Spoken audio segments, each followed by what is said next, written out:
आइए बात करते हैं एक ऐसी बीमारी के बारे में जिसका नाम लेना भी थोड़ा डिफिकल्ट है, टाकायासुस आर्टराइटिस, और जिसका प्रेजेंटेशन पकड़ पाना ये भी अपने आप में मुश्किल है। नमस्कार, मैं हूं डॉक्टर सुशांत शिंदे और आपका स्वागत है रुमेटोलॉजी इंडिया इस चैनल पे। यह हमारी कोशिश है कि आप तक रुमेटोलॉजी, रुमेटिज्म, आर्थराइटिस और इसके बहुत सारे ऑटो इम्यून जो प्रकार है, इसके बारे में सही जानकारी पहुंचे। इसके बारे में ज्यादा जानकारी के लिए हमारे चैनल को जरूर सब्सक्राइब कीजिए।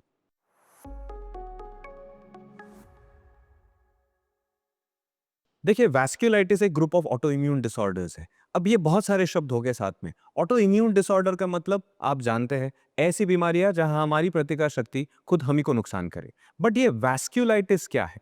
देखिए, वैस्कुलाइटिस मतलब ब्लड वेसल को होने वाला इन्फ्लेमेशन या ब्लड वेसल को होने वाला नुकसान। अब ब्लड वेसल क्या है?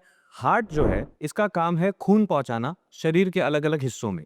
अब ये खून पहुंचता है जब हार्ट एक पंप दे देता है और उससे खून निकलता है और ब्लड वेसल द्वारा हाथ, पैर, ब्रेन, किडनी, सारे ऑर्गन्स को पहुंचता है। अगर इन ब्लड वेसल्स में इन्फ्लेमेशन होने लगे या जख्म होने लगे तो उसे कहेंगे वैस्कुलाइटिस। अब वैस्कुलाइटिस को एक रेयर बीमारी मानना चाहिए, बट वैस्कुलाइटिस एक नहीं, इसमें अलग अलग प्रकार के वैस्कुलाइटिस है और इसमें रोमेटोलॉजिस्ट क्लासिफाई करते हैं स्मॉल वेसल, मीडियम वेसल और लार्ज वेसल वैस्कुलाइटिस। बहुत सारी टेक्निकल बातें होगी, बट समझना बहुत जरूरी है कि अगर बड़ी वेसल में प्रॉब्लम हुआ तो बहुत बड़ा प्रॉब्लम हो सकता है, छोटी वेसल्स में प्रॉब्लम हुआ तो लोकलाइज प्रॉब्लम्स हो सकते हैं। बड़ी वेसल वो है जिसे हम एओर्टा कहते हैं। एओर्टा वो ब्लड वेसल है जो हार्ट से निकलती है और उसके मेन ब्रांचेस सारे ऑर्गन्स को जाते हैं, जैसे कि किडनी और ब्रेन को। अब अगर इस वेसल में जख्म होने लगे तो उसे कहेंगे वैस्कुलाइटिस और उसके जो परिणाम होंगे वो लेके पेशेंट्स हमारे पास आएंगे। अच्छा, तो किसे होगा ये वैस्कुलाइटिस? अपने आप में टाकायासुस आर्टराइटिस रेयर है, बहुत कॉमन नहीं है, बट इंडिया में बाकी देशों से ये ज्यादा देखा जाता है। ज्यादातर टाकायासुस आर्टराइटिस यंग महिलाओं में, मैं कहूंगा लड़कियों में देखा जाता है। Most of my patients start experiencing symptoms around the age of 20। 20 की उम्र के आसपास तकलीफें शुरू हो जाती है। जब बीमारी की शुरुआत होती है तो शुरुआत में इसके सिम्टम्स होते हैं थकावट लगना। देखिए, खून नहीं पहुंच रहा अलग अलग हिस्सों में तो पेशेंट को थकावट फील होता है, हल्का सा बुखार आता है। ऐसा भी हो सकता है कि दिन भर थकने की वजह से पेशेंट खाना नहीं खा पा रही, ऐसे सिम्टम्स बताए। क्योंकि ये सिम्टम्स इन्फेक्शंस जैसे लगते हैं, कई बार इन पेशेंट्स को अलग डायग्नोसिस किया जाता है। ऐसा बोला जाता है कि आपको ट्यूबरक्लोसिस हो गया है। जी हाँ, बहुत सारे मेरे पेशेंट्स ऐसे हैं जिनको टाकायासुस डायग्नोस होने से पहले बताया गया था कि उनको टीबी है। अब मैं ये नहीं कहूँगा ये गलत है, टीबी बहुत कॉमन है और लक्षण बहुत मिलते-जुलते हैं। बट जैसे टाइम आगे बढ़ता है, कुछ महीनों में, कभी-कभी कुछ सालों में, ये ब्लड वेसल्स जिनमें नुकसान हो रहा है, ये छोटी पड़ने लगती है। अब आप समझ सकते हैं, अगर ब्लड वेसल छोटी पड़ रही है, तो उस ऑर्गन को ब्लड नहीं पहुँचा। फॉर एग्जाम्पल, अगर हाथ पाँव को ब्लड नहीं पहुंच रहा तो पेशेंट को सिम्टम होगा जिसे हम कहते हैं क्लॉडिकेशन। मतलब चलते वक्त पैर में दर्द होना शुरू हो जाता है, हाथों में ग्रिप करते वक्त हाथों में दर्द आना शुरू हो जाता है। इसी के साथ अगर मेजर ऑर्गन जैसे कि किडनी को ब्लड सप्लाई कम होने लगे तो किडनी का फंक्शन खराब हो सकता है। एक बात याद रखना जरूरी है कि जैसे ये नसें सिकुड़ना शुरू करेंगी उनमें खून कम बहेगा, बट हार्ट तो पंप कर रहा है। वो ब्लड उस जगह नहीं गया तो बाकी जगह जहां ब्लड वेसल नहीं सिकुड़ी है वहां जरूर जाएगा और वहां का ब्लड प्रेशर बढ़ जाएगा। अगर ऐसा ब्लड प्रेशर कहीं और बढ़ गया जैसे कि ब्रेन में, तो उसका नुकसान ब्रेन को भी हो सकता है। जैसे धीरे धीरे ये ब्लड वेसल छोटा होना शुरू हो जाती है, वैसे सेकंड स्टेज आना शुरू हो जाता है जहां डॉक्टर्स इसे पकड़ पाते हैं इजीली कि ब्लड वेसल्स नहीं होने की वजह से हाथ में जो पल्स फील होता है, जो डॉक्टर आपकी नस देखते हैं, वो नब्स फील ही नहीं हो रही, ब्लड वेसल का पल्स ही फील नहीं हो रहा। इसीलिए इसको एक दूसरा नाम भी दिया जाता है, इसे पल्सलेस डिसीज भी कहा जाता है। हाथों की, पैरों की ब्लड ब्लड वेसल्स फील नहीं होती। जब डॉक्टर स्टेथोस्कोप रखते हैं इन ब्लड वेसल्स पे तो हमें एक आवाज सुनाई देती है जिसे हम ब्रूई कहते हैं।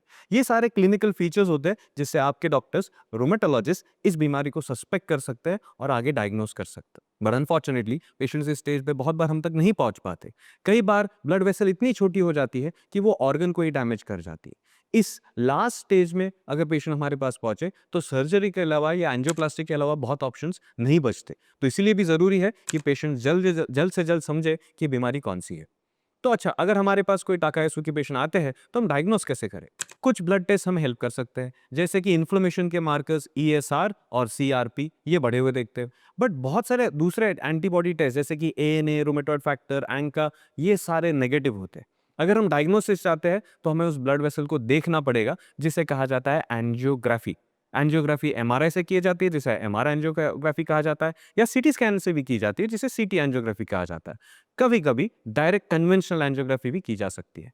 एक बार हम इन ब्लड वेसल्स को देख ले, कुछ और टेस्ट भी हेल्प करते हैं, जैसे कि पेट स्कैन, जो बता सकते हैं कि क्या इनमें एक्टिव इंजरी चल रही है। ये सारे हायर एंड एक्सपेंसिव इन्वेस्टिगेशंस है। इनको इंटरप्रेट करना टर्शियरी केयर सेंटर्स का काम है। मतलब ये छोटे हॉस्पिटल्स में तो शायद नहीं हो पाएगा, आपको बड़े सेंटर्स की ज़रूरत लगेगी एंड आपको रुमेटोलॉजिस्ट की ज़रूरत पड़ेगी। एक बार जो टाकायसू का डायग्नोसिस बन जाए, तो हमारी प्रायोरिटी 2 चीज़ें हैं। पहला, हम चाहते हैं कि ज़ख्म रुक जाए, और दूसरा, हम चाहते हैं जहाँ पे ब्लड वेसल सिकुड़ गई है, हम उसे ओपन कर लें। तो इन्फ्लेमेशन कैसे रोकें? ये काम करेंगे रुमेटोलॉजिस्ट। ये आपको वो दवाई देंगे जो इन्फ्लेमेशन रोकेगी। येस, इसमें स्टेरॉइड का भी ज़रूरत पड़ेगा, बट ये लाइफ सेविंग सिचुएशन हो जाती है और स्टेरॉइड की ज़रूरत होती है। कुछ समय के लिए, कुछ महीनों के लिए तो डोसेस ज़्यादा रहते हैं, फिर धीरे-धीरे कम भी हो जाते हैं। बट साथ ही साथ और भी दवाइयाँ हैं, मैं कुछ नाम ले रहा हूँ, कौन सी पेशेंट को लगेगी वो आपके डॉक्टर सेलेक्ट करेंगे। कॉमन दवाइयाँ होती है जैसे कि मिथोट्रेक्सेट, अज़ाथाइप्रिन, नई दवाई है जैसे कि टोसिलिजुमैब, कभी-कभी पुरानी दवाई है cyclophosphamide, and now a new group called JAK inhibitors, इनका भी इस्तेमाल किया जाता है। अगेन आई रिपीट, इनमें से क्या यूज़ करना है, ये आपके रुमेटोलॉजिस्ट डिसाइड करेंगे। बट एक बार ब्लड वेसल्स का इन्फ्लेमेशन रुक जाए, तो दूसरा काम भी ज़रूरी है कि उन ब्लड वेसल्स को ओपन किया जाए, और इसे भी हायर सेंटर्स लगेंगे, बड़े हॉस्पिटल्स लगेंगे जहाँ एक्सपीरियंस डॉक्टर है, जो इन नसों को एंजियोप्लास्टी करके ओपन कर सके या स्टेंट लगा सके। इन सम केसेस ब्लड वेसल इतनी सिकुड़ जाती है कि उसे सर्जरी से भी ओपन करना पड़ सकता है। याद रखिए, टाकायासुस यंग लोगों की बीमारी है, यंग महिलाओं की बीमारी है। मेरे कई सारे पेशेंट्स कई साल ये सिम्पटम्स लेके घूमते रहते हैं, उन्हें पता ही नहीं होता कि उन्हें टाकायासु। अगर आपको या आपके नज़दीक किसी को भी वैस्कुलाइटिस का सस्पिशन है, तो सिर्फ और सिर्फ अपने नज़दीक के रुमेटोलॉजिस्ट को मिलिए। I hope this video helps. अगर आपको इसके बारे में कोई सवाल हो, तो ज़रूर कमेंट्स में लिखिए। हमारी वेबसाइट विजिट कीजिए, आप सवाल वहाँ पर भी भेज सकते हैं। And if there are any questions, I can take those questions and love to answer them. अगर आपको नहीं पता आपके नज़दीक रुमेटोलॉजिस्ट कौन है, वो भी हमें लिख के भेजिए। हम कोशिश करेंगे कि हमारी टीम आपको आपके नज़दीक के रुमेटोलॉजिस्ट से कनेक्ट करे। I hope this helps. नमस्कार, जय हिंद।